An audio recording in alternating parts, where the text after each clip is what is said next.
Good morning, Jackie Ward, tour guide here from Guernsey.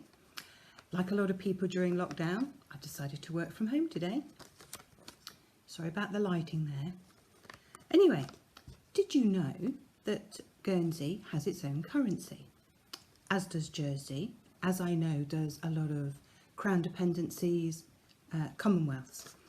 So for example, I have here a £20 note UK and a Guernsey one.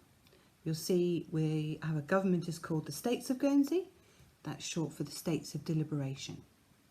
So although you can't use them in shops in the UK, you can credit your bank account with them and you will get good value on a par with the UK pounds.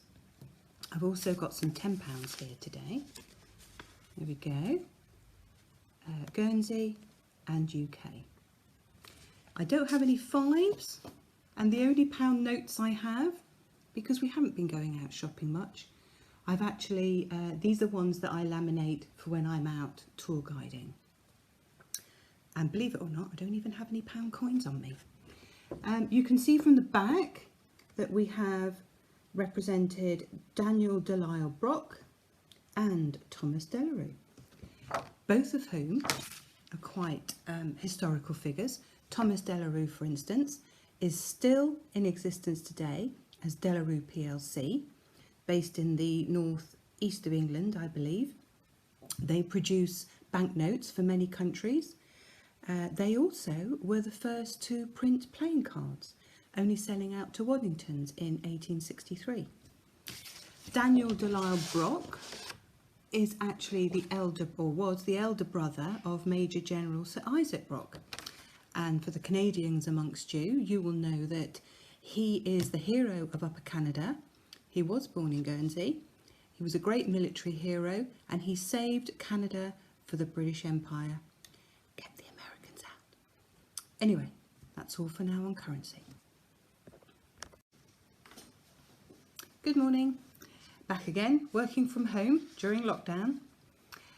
So as you can see behind me, I have a flag up. I'm about to put this on the outside of the house, if I can work out how to do that. This is the Guernsey flag. I'm not going to turn the camera around because it's a bit awkward getting it back in place, but here we go. Here's what the full flag looks like. So you will recognise that there is the red cross of St George, which represents England, and inside of that we have a gold cross of William, Duke of Normandy. So we first flew this and adopted this in February 1985. We had many flags over the centuries, in fairness. However, we were flying the Union flag at various events, sporting events, for example. And it was during one of these events when, in the early 80s, where England would turn up flying the Union flag, Jersey would turn up flying the Union flag, Guernsey team would turn up flying the Union flag. This was all very confusing for the other competitors. So, not the sole reason, but prompted by that, we all went home and designed our own flag. Obviously, proper committees and all that. And this is ours. So a little bit of history there with the Duke of Normandy. You may be aware that back in the 11th century, Guernsey and Jersey and the Channel Islands were already part of the Duchy of Normandy, when we stood behind William and we feel we conquered England. So that's a little point we like to try and make. Good morning. So let's talk Guernsey cows. I will get out and about to see them. I do know where they all are around the island at different times. But here's a picture to keep you going. How cute is that? Very pretty. Not to be confused with the Jersey cow. Our cows are much prettier, don't you agree? Jersey cow has a black nose, I believe. So as the name implies, Guernsey is bred the Guernsey cow is bred on Guernsey. They are very famous around the world.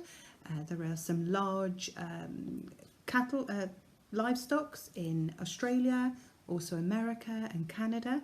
They are world famous for the best milk in the world regarding their beta-carotene and omega-3 and 6 content. So you'll find the butter is very golden and rich.